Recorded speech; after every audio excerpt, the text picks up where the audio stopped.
Sustainability. I'm not going to talk about it much in this class because I think it's a bunch of nonsense. I don't think sustainability is nonsense. I think companies talk a lot of nonsense about it. I think everybody recognizes it's important in the public eye, so they tell the world how good they are at it. So, BP is telling us how good they are at it. How did that work out in the Gulf?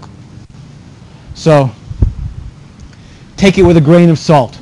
It's important, very important, that companies are good neighbors and they're doing the right thing for the world, but take it as a grain of salt. So as you're doing your presentations, stay away from this topic unless you really think that your company is differentiated as it relates to sustainability. If you just read their literature on it and you buy into it, that's not enough. That's what I would say. Here's a company that is truly involved in sustainability, Patagonia. So they were considering a new shirt. The wool was from New Zealand.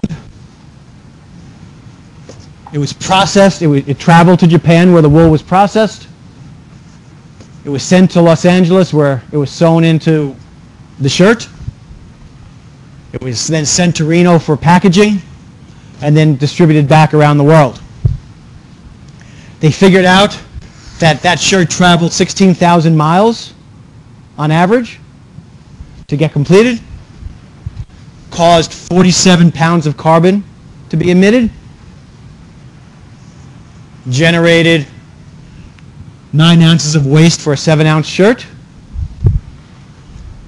and used 89 megajoules, whatever that is. What did Patagonia do? They decided they're not making that shirt. So that's a company that cares about sustainability in the right way, and I think that they do it in the right way.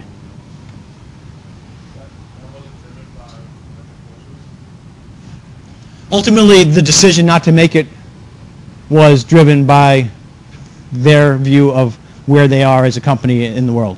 I mean, they have to have that view because that's who they are, right? They're a pretty interesting company when you learn about them. Whereas this is McDonald's sustainability scorecard. So half of their restaurant managers are women. That sounds about right. 28% of their management are women. Is that right?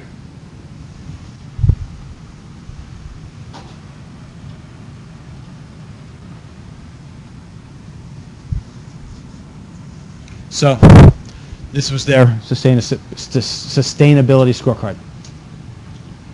This all leads us to the balanced scorecard.